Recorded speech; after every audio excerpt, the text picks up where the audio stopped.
शुरुआत में हमें एक लड़का दिखाया जाता है जिसका नाम यूची काटागारा होता है और यही इस सीरीज का मेन हीरो होता है। यूइची गरीब होता है और यो न्यूज़पेपर बांटने का काम करता है, पार्ट टाइम जॉब। वो अपने बॉस से कहता है कि उसे 70,000 येन चाहिए। अपने अगले महीने उसकी स्कूल की एक ट्रिप है जिसके लिए वो दुगनी मेहनत भी करता है। यूइची का बॉस कहता है कि 70,000 ये तो बहुत ही ज्यादा होते हैं। आगे हम लोग देखते हैं कि हमें यूइची का स्कूल दिखाया जाता है। वो अपने क्लासरूम में बैठा होता है और वहाँ पर उसका दोस्त आता है जो कि बहुत अमीर होता है और वो बोलता है कि अगर तुम मेरे पापा से मांग लेते तो तुम्हें वो खुशी खुशी 70,000 यून दे देते। इस लड़के का नाम होता है सीवे और वहाँ पे एक लड़की आती है जिसका नाम होता है साही सवारागी और वो सीवे को डांट रही होती है क्योंकि वो हमेशा अपनी अमीरी की बातें करते रहता है। वहाँ पर दो और दोस्त दिखाए जाते हैं जिसका नाम होता है टिंजी मिकासा और दूसरी लड़की का नाम होता है योकोरोजी। इची के सभी दोस्त उसे अप्रिशिएट कर रहे होते हैं क्योंकि उसने अपनी मेहनत से 70,000 यून कलेक्ट किए थे। वहाँ पर यूजी सोच रहा होता है कि उसके दोस्त काफी ज्यादा अच्छे हैं। सोचता है कि ये दोस्ती कभी भी नहीं टूटे। अगले सीन में हम लोग देखते हैं कि क्लास टीचर अनाउंस करता है कि ये जो पैसे जमा किए गए थे जिसकी वैल्यू थी 2 मिलियन येन जो कि चोरी हो चुके हैं। टीचर की बात सुनकर सभी लोग शॉक हो जाते हैं। सबसे ज्यादा शौक हमारा हीरो होता है जो कि इतनी मेहनत से 70,000 यून को कलेक्ट किया था। यहाँ पर सवारागी सभी को सॉरी बोलती है और बताती है कि वो घर जाने से पहले वो 5th पीरियड में अपने पैसे को लॉकर में रख देती है। सवारागी ने लॉकर को लॉक भी किया था लेकिन फिर भी पैसे चोरी हो जाते हैं। इसकी जिम्मेदारी सागरागी को दी गई थी। सागरागी रोते हुए कहती है जिसने भी पैसे चुराए हैं प्लीज हमें वापस कर दे। सभी क्लास वाले सोच रहे होते हैं कि आखिर 2 मिलियन येन चोरी किसने किए हैं। सभी लोगों का शक हमारे हीरो यूइची पर जाता है क्योंकि वो गरीब होता है और ये सभी चीजें होने के बाद अगले दिन से सावरागी और सीवे अगले दिन से स्कूल आना बंद कर देते हैं जिसके कारण पूरी क्लास का शक उन दोनों पे जाने लगा। अगले सीन में हम लोग देखते हैं कि यूइची अपने अपार्टमेंट में होता है। वो एक अपना पार्ट टाइम काम कर रहा होता है और तभी उसके बेल बजती है। उसे लेटर दिया गया था। जब वो लेटर देखता है तो उसे पता चलता है कि लेटर उसे सावरागी ने दिया होता है और इसमें लिखा हुआ होता है कि यूइची मैं तुमसे कुछ इम्पोर्टेंट बात करना चाहती हूँ इसलिए तुम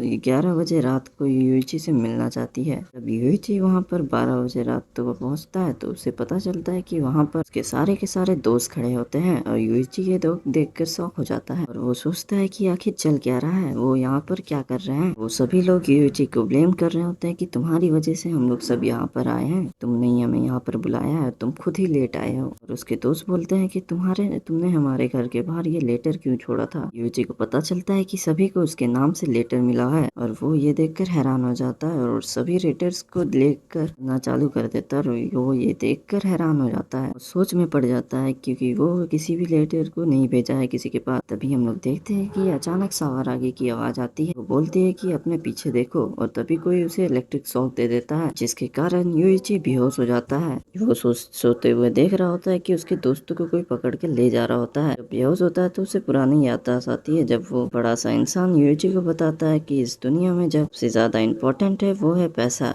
उसे एक और मेमोरी दिखाई जाती है जो कि उसकी माँ ने बोली थी कि पैसों से भी ज्यादा इम्पोर्टेंट एक चीज है तुम्हारे दोस्त। हम लोग देखते हैं कि यूई होश आ जाता है और जब होश में आता है तो वो देखता है कि वो और उसके सभी दोस्त एक व्हाइट रूम में पड़े होते हैं। आके उससे पूछती है कि क्या तुम ठीक हो। अभी वहाँ पर एक अचानक से कोई टॉय जैसी चीज उसके बीच में आ जाती है और उसे देखकर कोकोरोकी बताती है कि ये एक एनिमे कैरेक्टर है, ये सिर्फ देखने में क्यूट है लेकिन इसकी सभी हरकतें बहुत ज्यादा खतरनाक होती है और इसका नाम मानोबू होता है। और मानोबू सभी से कहता है कि तुम्हारा स्वागत है, तुम लोगों को कुछ भी नहीं करना है, तुम्हें बस एक सिंपल सा गेम खेलना है। अगर तुम हर एक गेम जीत जाते हो तुम्हें तो 2 मिलियन येन मिलेंगे और इसी के साथ तुम्हें हर एक गेम में बोनस चांस भी मिल दिया जाएगा जिसके कारण तुम अपने 20 मिलियन येन का कर्जा उतार पाओगे। और सभी लोग जब सुनते हैं कि उन पे 20 मिलियन येन का कर्जा है सभी लोग दंग रह जाते हैं और वो लोग सोचते हैं कि उनके ऊपर इतना सारा कर्ज कैसे आ गया। यूइची मानोबू को पकड़कर बोलता है कि यहाँ पर चल क्या रहा है। मानोबू बताता है कि यह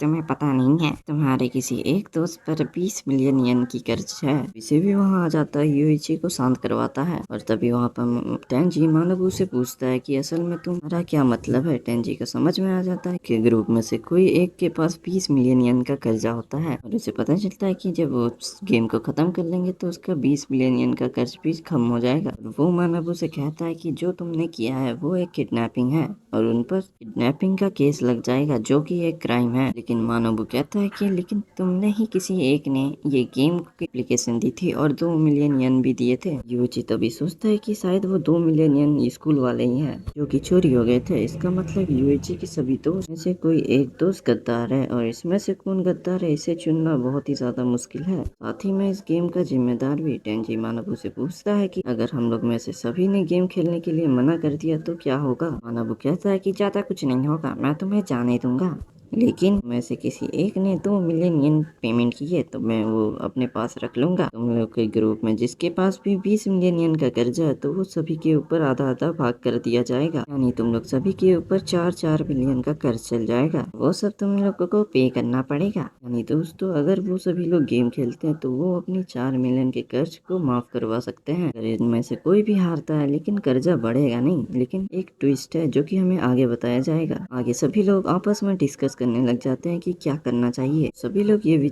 सोचने लगते हैं कि हम में से गद्दार कौन है और साथ ही में 20 मिलियन कर्जा किस में है। यह राजी कहती है कि हम में से किसी के ऊपर 20 मिलियन येन का कर्जा है और वो बहुत मजबूर होगा तो हमें ये गेम छोड़कर नहीं जाना चाहिए, हमें उसकी मदद करना चाहिए। जिसके लिए सारे लोग तैयार हो जाते हैं गेम को खेलने के लिए। लेकिन यूइची को ये बात समझ में नहीं आती और उसे कुछ डाउट होता है। लेकिन तभी मानव वहाँ पर उसके ऊपर मैनिपुलेट करता है कि वो बोलता है कि यूइची क्या तुम अपने दोस्तों पे शक कर रहे हो? हमारे लिए क्या इम्पोर्टेंट है, दोस्त या फिर पैसा? इस पर यूइची कहता है कि इस पे सबसे इम्पोर्टेंट मेरे लिए पैसा नहीं है, दोस्त है। इसका मतलब सभी लोग तो मुझे गेम खेलने के लिए तैयार हो जाते हैं। अब यहाँ पर मानो वो सभी लोगों को दूसरे रूम में भेजता है जहाँ पर उनका पहला गेम खेला जाएगा, जिसमें उसको एक क्लासरूम जैसा ही होता है। बेंच में वहाँ पर 5 तरह के टैग रखे हुए होते हैं जिन पर सभी लोगों के नाम होते हैं और वहाँ पर मानव कहता है कि सभी लोग अपने अपने टैग्स को उठाओ और चेक करो इसमें कितना नंबर लिखा हुआ है।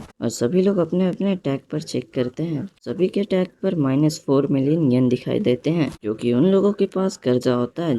जैसे जैसे वो लोग गेम जीतेंगे तो उनका कर्जा भी कम होते जाएगा। लेकिन इनमें से किसी एक ने भी अगर किसी दूसरे को अपना कर्जा शो कर दिया तो उस पर पेनल्टी लग जाएगी जिस पर उसका कर्जा डबल हो जाएगा। लेकिन वो अपना कर्जा मुंह से बता सकते हैं लेकिन दिखा नहीं सकते हैं। इसके बाद पहला गेम चालू हो जाता है जिसका नाम है कुरीसान गेम। यहाँ पर हमें दिखाया जाता है कि वहाँ पर एक डैशबोर्ड होता है जिस पर सिक्का रखा हुआ होता है और सिक्के के आसपास यस और नो का साइन बना हुआ रहता है। अगर सभी लोगों के मन पर उसका सिक्का यस होंगे तो सभी लोग यस पर जाएगा। अगर किसी के भी मन में नो पर हुआ तो वो सिक्का नो पर जाएगा। किसी का नो हुआ और किसी का यस हुआ तो वो सिक्का यस पर जाएगा। अगर कोई इंसान डिफरेंट आंसर सोचता है कि तो वही आंसर सही माना जाएगा। तो यहाँ पर तुमसे 5 क्वेश्चन पूछे जाएंगे। अगर किन्हीं 5 क्वेश्चन में से सभी के हिसाब से सही निकलता है तो ये गेम माना जाएगा और इसके बाद लोगों का कर्जा 40 लाख से 36 लाख रह जाएगा। कहीं इन लोगों ने रूल्स को तोड़ दिया तो इनका कर्जा डबल हो जाएगा। लेकिन एक और चीज है, अगर तुम लोगों को पांचों के पांचों क्वेश्चन गलत हो जाते हैं तो इनके एंड में जो लास्ट प्लेयर होगा जिसका कर्जा ज्यादा होगा उस पर लगेगी पेनल्टी। गेम शुरू होने के बाद अब सभी को कहता है कि एक एडवाइस, दोस्तों पर कभी भी शक मत करना।